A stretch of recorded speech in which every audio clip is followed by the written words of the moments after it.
Oh, I was wondering. Sorry, yeah, I was wondering. It's just like sort of the like. I'm next. Yeah, I know it's not an acting. Okay, so what was the commission that was created that was supposed to regulate railroad rates but didn't do it? Yeah, you're right. Interstate Commerce Commission, the ICC. And it's now, the ICC is now called the Overland Transport Administration. I know you were wondering. And what was the law that said professional civil service after Garfield's assassination? What was that law? Civil service exam. You remember that? What was the law that said professional civil service? Did you find it? Yeah, that's Pendleton Act. Very good. And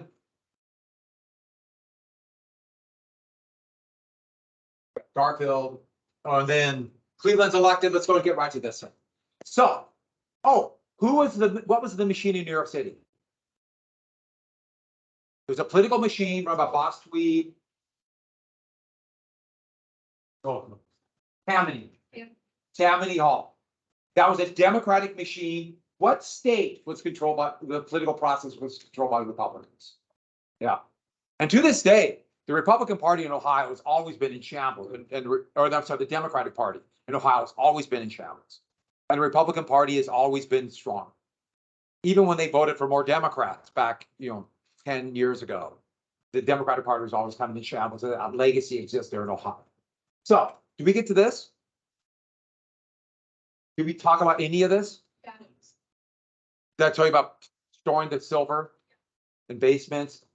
And this, what does it stand for? Yeah, ounces. Ounces. Okay, moving on. Next, another law passed the same year, the Sherman Antitrust Act. John Sherman was an old-time Republican from Ohio. He's one of those kind of the Lincoln era, so it wasn't necessarily laissez-faire. And a lot of Republicans opposed this, but he combined, it was kind of bipartisan Republicans and Democrats.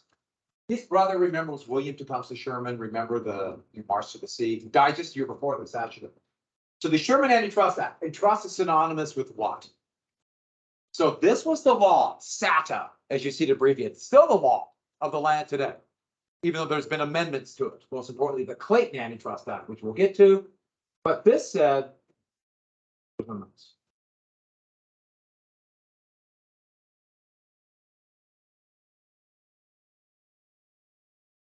yep, I knew it.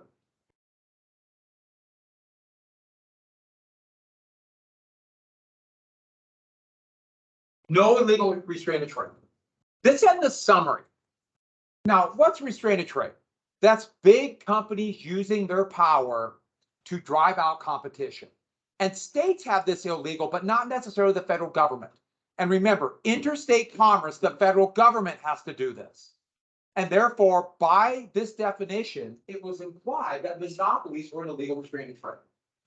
So they could use their power to undercut in some areas to drive out competition, to use their power, their size to get better deals with other companies.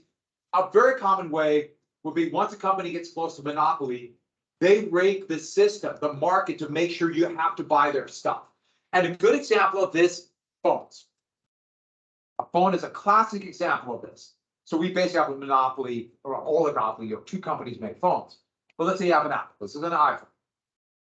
And apps on iPhones, they rig their store that you have to buy through them.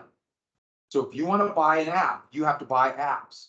In fact, they set it up to push you, to persuade you, almost to make you buy apps that they have a piece of. They own part of it, or they charge a lot of money for any competitor to be able to use their apps on iPhone.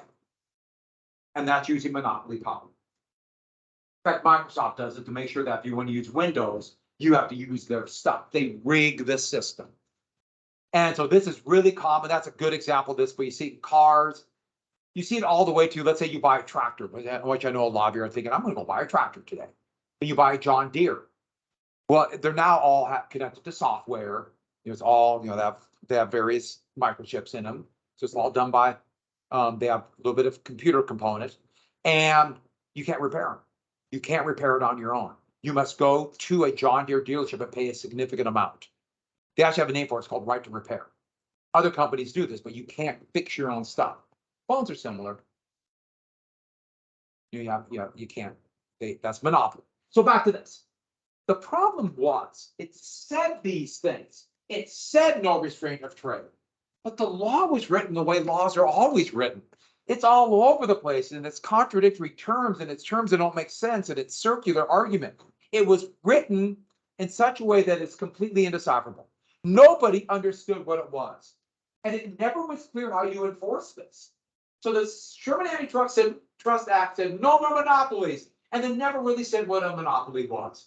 In fact, almost immediately, the Supreme Court is going to say, well, looking at it, holding companies are okay. Well, if you allow for holding companies, that's basically allowing for monopolies. And so the law promised to create inflation, didn't do it. Law promised, didn't do it.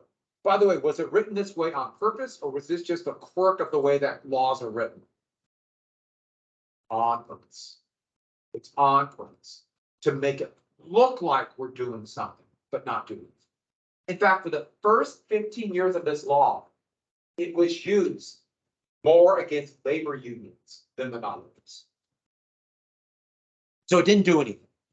Now it's going to be strengthened in 1907 and 1916. And that's so it's the law of the land today, but still it's not enforced today. Next, the McKinley Tariff.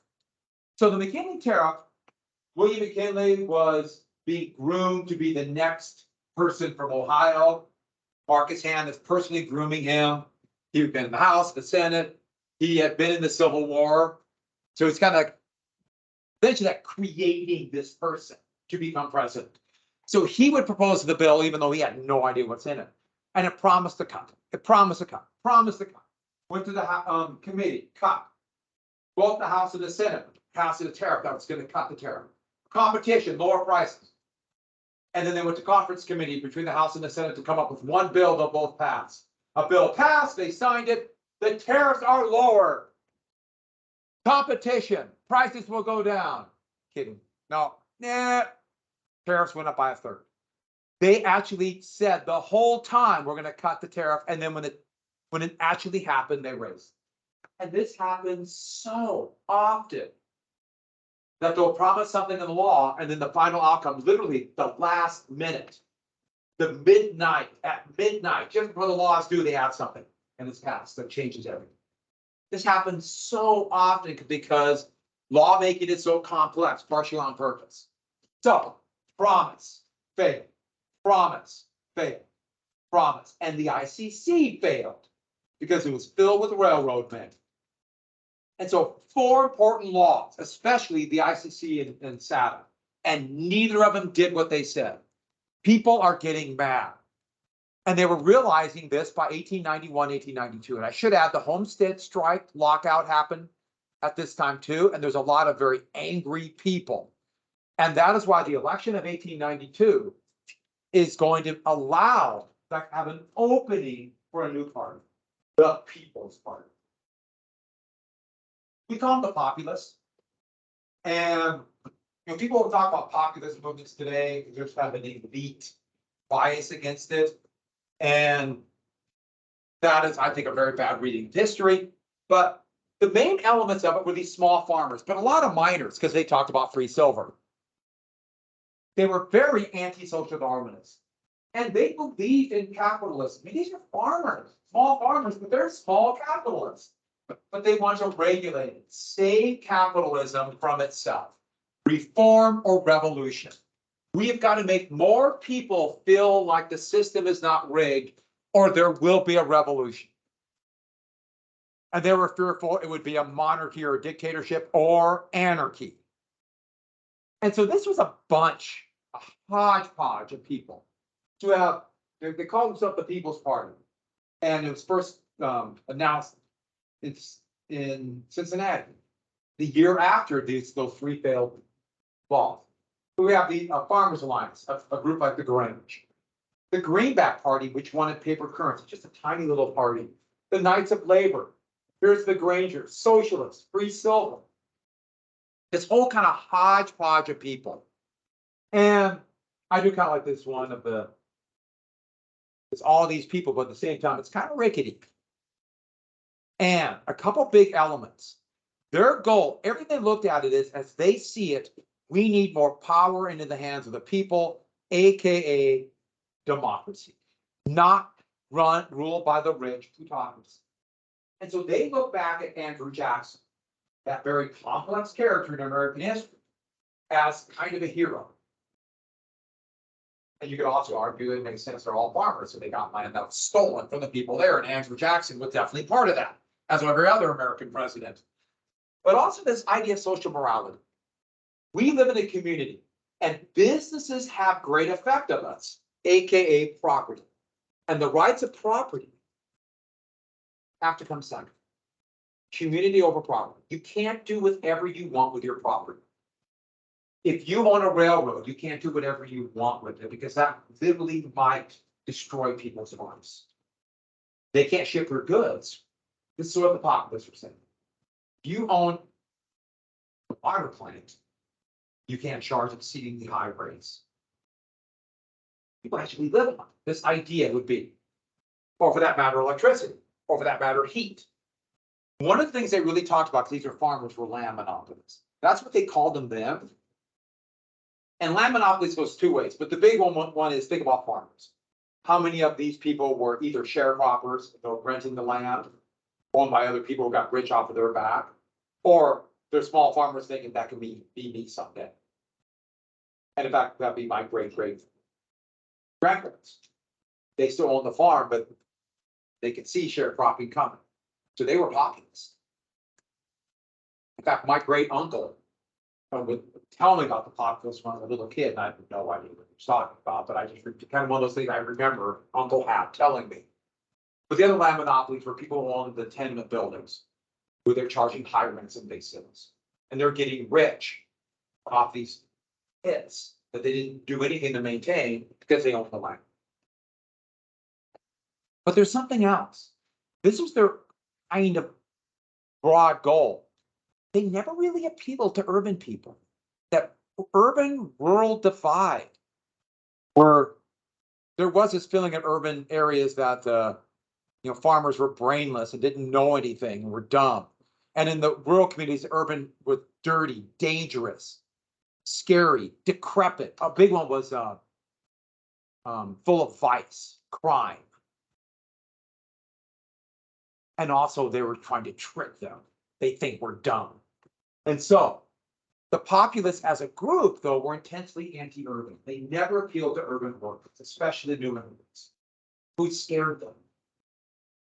It's amazing how anti-nativist areas of the United States are going to become areas that never had any immigrants. They're going to be the most nativist areas because they're scared of the other. Also, they're very anti-intellectual. They saw these as the bankers and the lawyers who were cheating, which of course is an exaggeration about talking about their point of view. They call them a bunch of pointy heads. And they were intensely anti-Semitic, which is anti-what? Yeah, anti-Jewish. Why do I banks? Because there's this myth from the Middle Ages that the Jews control the banks. And you think about banks, all farmers in debt, nobody likes the person you owe money to. Don't loan money to a friend. A lot of them do. That's a good way to get an enemy. Or don't borrow money from a friend. Because no one likes the person you owe money to, and they can begin, yeah. But they said they thought Jews controlled the banks. And this idea was all over Europe too. Remember, this is the most racist time, and there's this idea that Jews were coming in, and they talked about this conspiracy to take over. And so some of you might know a little bit about Nazi Germany. And no, they didn't invent that. They just took the ideas that were already there. And so They never appealed to these new immigrants. And so many of these immigrants were coming in, had nothing, especially the Jewish immigrants who came from some of the poorest areas of what was then Russia. Now it's like Poland or Ukraine or those areas. So in 1892, they met in Omaha. Why Omaha? Right in the center of some of the newest farm activity. And the People's Party had their platform. I should add, Omaha's awesome. Who's been to Omaha? Raise your hand if you've been to Omaha. Omaha's the most cosmopolitan town in America. The crossroads of civilizations in Nebraska, right? And when you think of civilization, you think of Nebraska. Are you afraid to go to Omaha? Are you afraid? Just too much for you, too overwhelming. They have McDonald's and Burger King. They have a restaurant called Shoney's. That's all I'm going to say.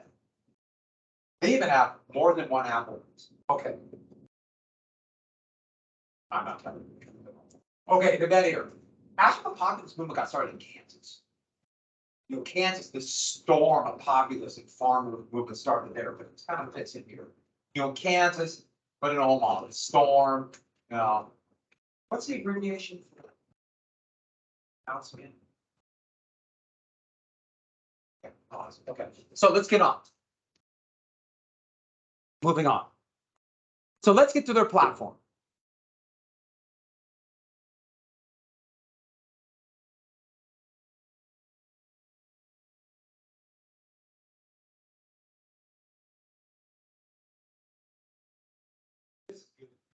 Filming this.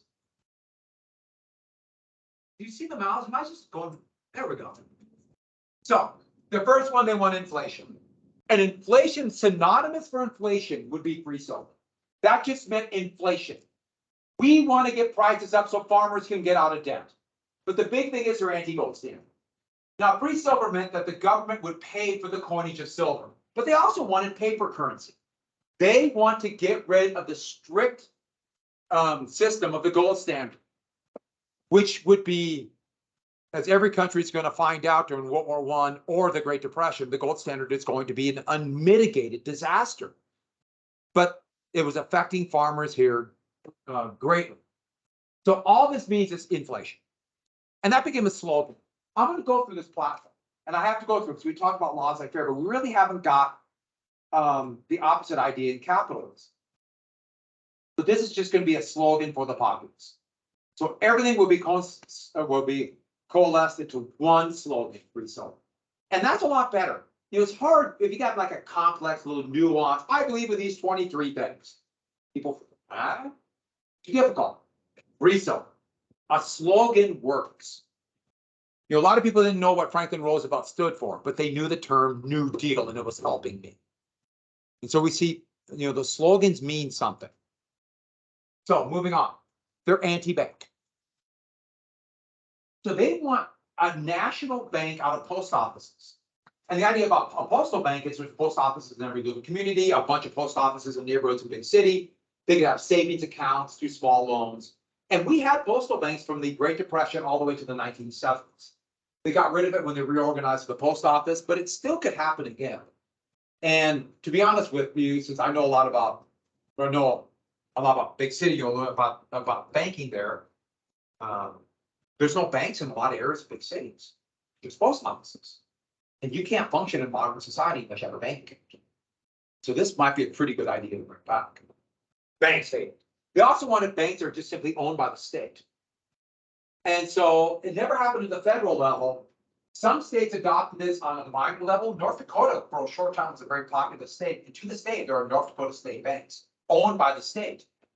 When the financial system of the United States crashed in 2008, North Dakota banks were very stable because of those state-owned banks. Because everyone knew, it's not going to collapse because the government, and that's the whole government collapse. Most banks you see are owned by private corporations. Let me rephrase that, all banks. And next, they're antitrust. And so they want to break up monopolies. We've talked a lot about this. Next, they look at some of these key industries as too important for just mere profit. Oh, sure, companies should make money, but not gouge because people's very lives depend upon it. So, of course, railroads. But they're looking ahead.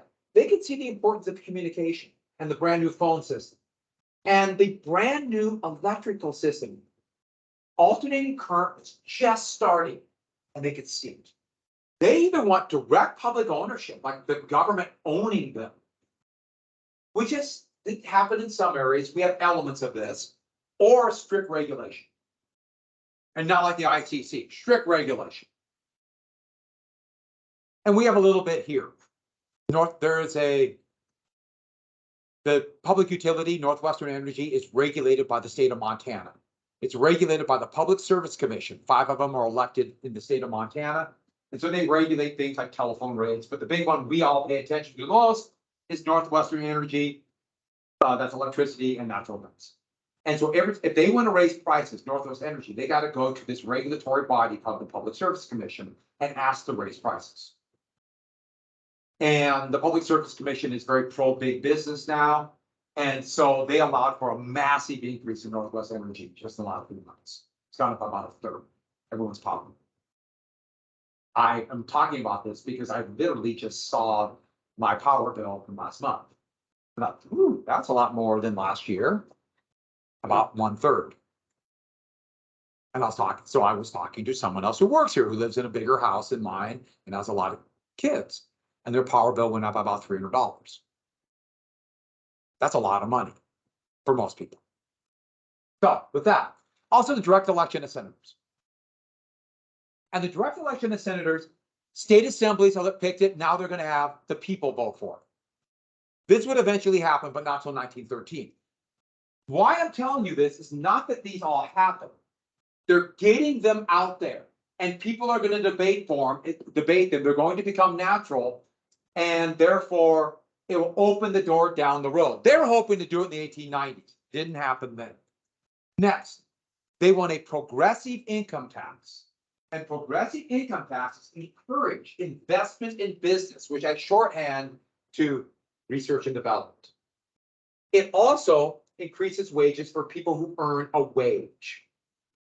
Wage earners, their wages actually go up with progressive income taxes. Now, what's progressive? So progressive income tax. Who pays a greater percentage of their income if you have a progressive tax system?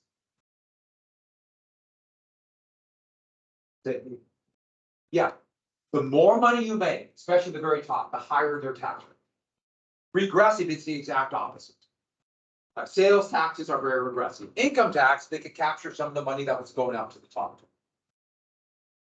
And if that money for the very wealthy is going to be taxed, it will encourage them to not give themselves so much money and invest in the company, and that means higher wages. Anybody know what 2 decades had the highest wage growth in American history?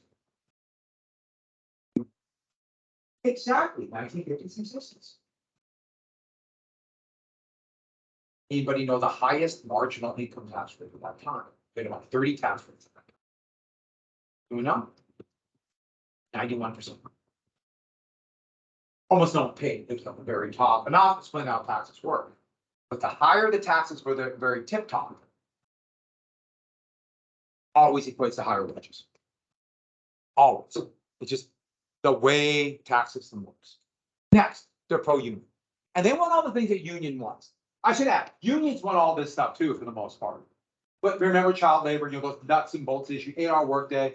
And more, labor unions are pushing for an old age pension that in the United States, but also Canada, other places called Social Security. Now, this would not happen until 1934, and not really take effect until 1938. But remember the Industrial Revolution. Now you have people who have to leave their home and go to someplace else and work, go out to the capital. And eventually, as you die on the job, people are going to be put in that position where they can no longer work. And yet they're still alive. And they can't earn a wage. What happens if you can no longer work? For almost everybody, you go live with your kids, and therefore become a burden on your kids, who are also working in the wage system. Or at the end of the century, they did this in every country that started the Industrial Revolution. They started setting up these old folks homes, which were these warehouses where they just would stick old people who were too old to work anymore and it was basically just to kind of let them sit there until they died. They were hell-hounds, just absolute hell-hounds. And so the whole idea was, with a little bit of a pension, you can retire, that term retire, and have at least somewhat of a dignified life. And all these raise wages. If you have an old age pension coming, it raises wages. You can get when you're nearing, let's say, for an age of a person you might know. If you're near my age and knowing you have a pension, that changes your attitude towards your job. You can say, I don't want to do it anymore. Quit, retire. And that raises wages for the people who are still working. So with that, also women's rights and civil rights. Mary Lisa of Kansas was one of the big leaders of the populist movement, and she didn't have the right to vote. They wanted women's rights, and they said civil rights, but there's a lot of prejudice on the farm. So the populist movement did encourage black and white voters, and we talked about this before at the Reconstruction. But at the same time, there was a lot of prejudice, which is, it hampers a lot of these type of movements. But eventually, these are going to become known as, this is the close we're getting to going into the 1930s, liberal economics. So it's still, it's capitalist, but it's regulated capitalist. It's controlled, some of the rough edges are hewn off. So these are all really important for down the future. Obviously, the populists did not get elected, but some of this would start with the progressive era. And all of these would come about, at least in some fashion, in the New Deal under Franklin Roosevelt. So it started 1892. But 1933, with the New Deal, you start seeing some of this. I should add, if you believe in laissez-faire economics, more conservative, you hate all of this. And I should be clear about it, too. There are probably some of you like, I like some, dislike some. Remember I told you, no one is happy extreme either way. And there's also something else. All of these, but especially like this one, and this one, this. What other group have we talked about one of these? Besides labor unions. Socialists. And so put this on the side. These have socialist ideas. So the idea is using socialist ideas to reform capitalism to make it survive. A hybrid. So naturally, if you want to attack the populists, what do you call them? Bomb throwing anarchists. Yep. So what are they going to call the progressives? Bomb throwing anarchists. They'll call Roosevelt a communist. So 1892, here you have an election where you're going to have a real choice. It's going to be Harrison. Did we do 1892? Oh, we did. 88. Yeah, we did 88. Okay. Did I skip a whole election? We did 88, and that's when Cleveland won the popular vote. Harrison's running for re-election, and even though they passed those laws, that's laissez-faire, gold standard, nothing really changed. Cleveland talked a little anti-monopoly, but nobody trusted him after the disaster. But that ICC was such a failure, nobody really trusted him. And the Republican or the Democratic Party, those Southern Democrats, the leaders in the South, they had no problem with monopolies. One ran like a sugar monopoly. And so this opened the door to fight monopolies. I like this one, the monopolies as a snake. Opened the door, and I don't know why I put it down below, but for the new party, the Populists, and James Weaver. The Populist Party, an alternative. Now remember, third parties do not do well. In fact, they don't last in winner take all. And so we're coming up to a situation a little like 1854. 1856. Remember when the Whigs were dying and you have the Republican Party and the Know Nothing Party and the Democratic Party. And now it's a fight. The populists are closer to the Democrats. But it's going to take Republicans, especially Republican-leaning farmers, who thought they were Republicans and their thought process was back to Lincoln, or areas that still blacks could still vote. The populists are going to steal them. Cleveland would win election, becoming the first president to win non-consecutive terms in American history. he would win re-election. But look at the states. So Cleveland did really well here, but a lot of these states he won because the populists were taking away Republican votes. And these green states went for Weaver. Montana was actually at this time probably a little bit more Democratic, but the Democratic vote was split over populists, and therefore Harrison won. Remember, that's why we don't have third parties. That's why we're stuck with two. Did I say Harrison won? Cleveland won. Cleveland won. Let me be very clear about Cleveland won. If I said Harrison, I'm really sorry. Yeah, Harrison won Montana. Remember, in presidential elections, it's individual elections in every state. And so a lot of populists were elected to the House and there was one populist senator. A lot of state governments would have huge populist contingents, including Montana, where they would fight against the monopoly, the Anaconda Copper Company. They took over North Dakota in the state assembly. So this is a big shift. So 1892 is one of these huge elections. Cleveland came in, and almost immediately, the populists are riding this little wave, and then the whole thing blew up. The Panic of 1893. The worst economic disaster in American history up to that time. It's worse than 73. Once again, remember that oversupply? Oversupply of railroads. Remember the boom bust? It goes oversupply and it cycle there. It was railroads and the new steel industry. But also a massive speculative bubble exploded. And all these banks, these new banks called investment banks, were creating these financial instruments, we call them today. They're basically bonds. And people were buying and selling all of these bonds, which are basically ways of buying and selling debt. They created all these bonds with all these new elaborate names, and people were investing in them. And nobody knew what they were investing in.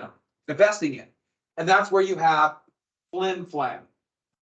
A flim flam man was somebody at this time would go into little towns and they would gain the confidence of the people. All in the process of tricking them out of money.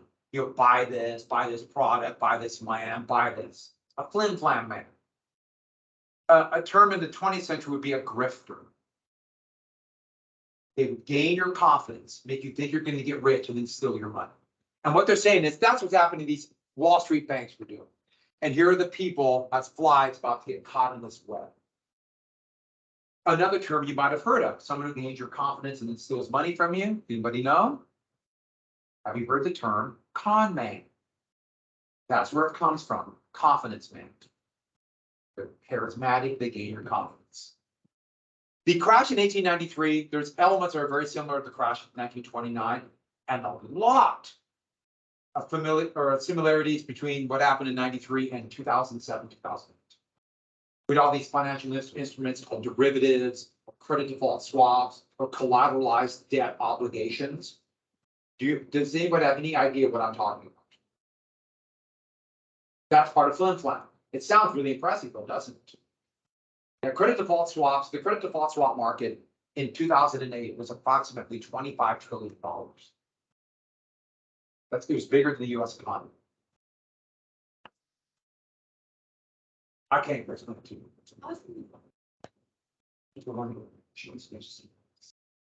We want to get rich. Yeah, it was a form of insurance that's really hard to explain. But the point is, it's flim flam. It was a grift. And then Cleveland, who hated the Sherman Silver Purchasing Act, repealed it. They repealed it for a very good reason. You're just storing the silver. But when they repealed it, that took $4 million out of the economy. And overnight, people aren't spending money.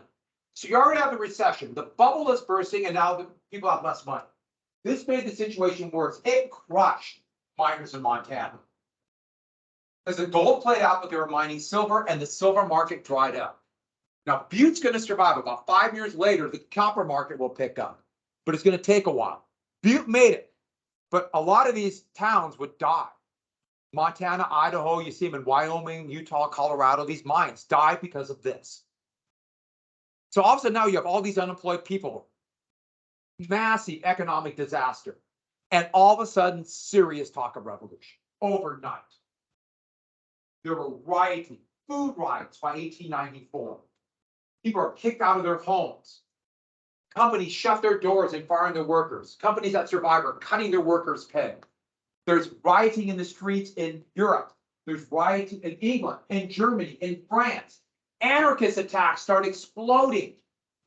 Japan's government about fell, and there's going to be revolution, and this will probably, the Panic of 1893 probably was the last nail in the coffin of the Chinese Empire. Let's just put it this way. This was a big deal. Oh, and here's the great picture from this.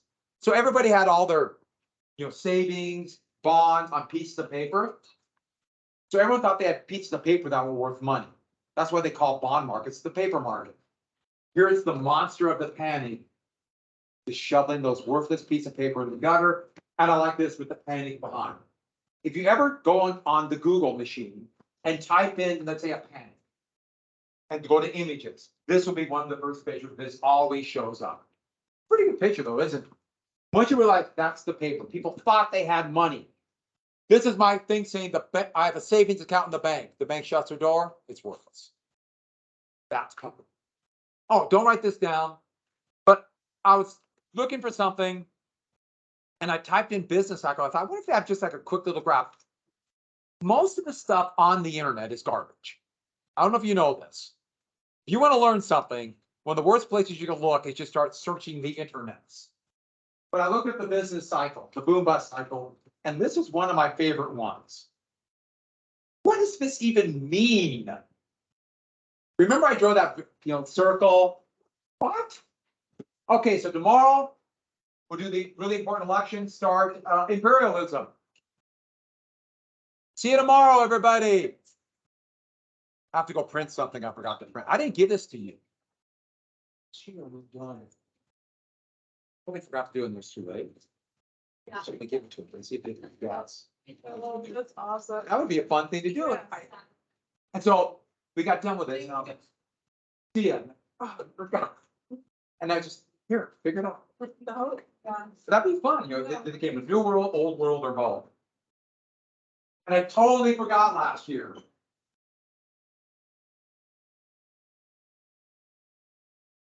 So registration tomorrow, right? Did you go leave the registrations? And take classes. Sign up for every class you can, even if you'd like to go back and change stuff. Sign up. Take electives. I'm interested in this. Make sure you put that on the list. Because sometimes lots of people are it's kind of my words. It's my personal experience, and I told the classes on Tuesday. My experience has been when people get this, you think, I'm only going to take 5 classes. Don't be that person. And we have really good electives. I teach 2 electives, 3 electives. Study hall, which you're in, which is a great class, right? And I teach Western Civ, which is next period. You're in that. And then special topic, new class. Who's in it? Huh? Oh yeah. It's a fun class. I think that's something you might like. I think you really get very broad interest. But then again, you have other electives you want to take, and it will fill up your schedule because make sure you sign up for those. We have a lot of science. We have so many good science stuff. The business tab. We have great stuff. See you tomorrow. Take the quiz. We'll do the quiz. Don't do the study out.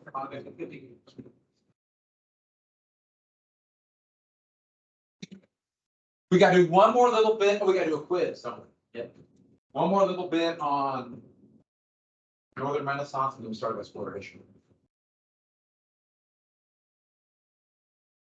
I think it's like 10, 12 questions a week.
Hey, I got the best lunch in the world.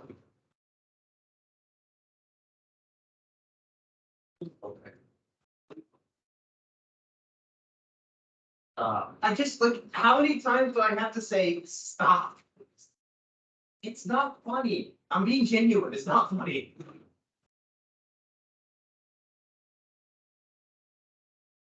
I said stop doing something.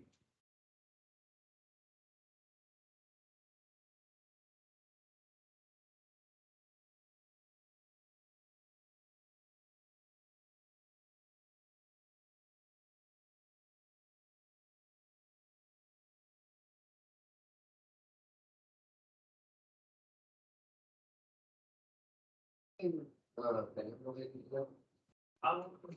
not listening to that music. But that's like reading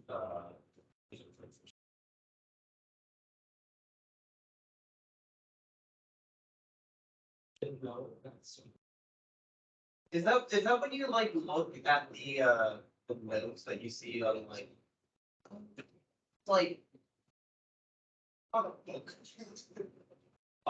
I like the idea. Hang on, To that, I returned the student. I learned information science. And my brand was. So apparently, I wasn't supposed to take classroom levels at this very first. How the heck was I supposed to know that? Really?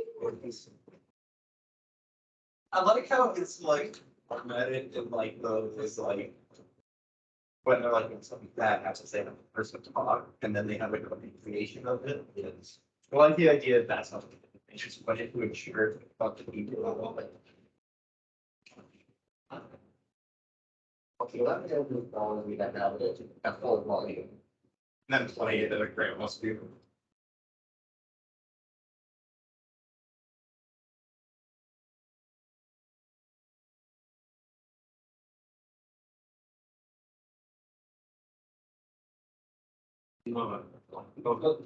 You're still a punk. We're all punks. We're all punks, okay? We just need to find out who the punkiest of the punks are. And currently, we cannot find them because the punkiest would be the chosen punk. No, I know the rule. Started out with the great. Whoa, you have a computer. Yes. Take it.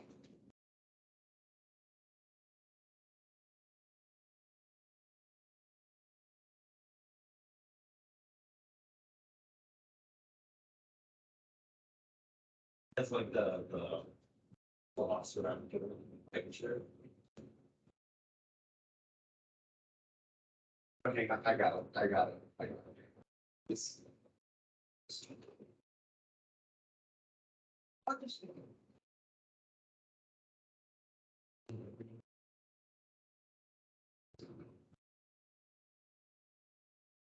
Well, so I was like, I love the idea. That's what to do. I think that's. Did you guys bring me anything for lunch? There was absolutely nothing. Oh, no. That's why, as you see, my lunch is a bag of burritos. You okay? It's fine. I eat, since I don't really eat breakfast, I have most of my lunch for my carpentry class. Oh, so you're eating, you already ate your. Yeah. So you had food early, Yeah, but you just didn't have a lunch. look, their lunch is okay. It's not the worst. Well, like anything else, yeah, it's not. Since we're all punks, who's the punkiest punk? Who's the chosen punk? This is his question. Since you said all of us are punks, who's the punkest of the punk? Uncas? Yeah, because everything has a hierarchy, so that means there must be. We're all social Darwinists. Huh? Social Darwinism, everything has a hierarchy. Huh? I'm the least punkiest. Even though I like punk music.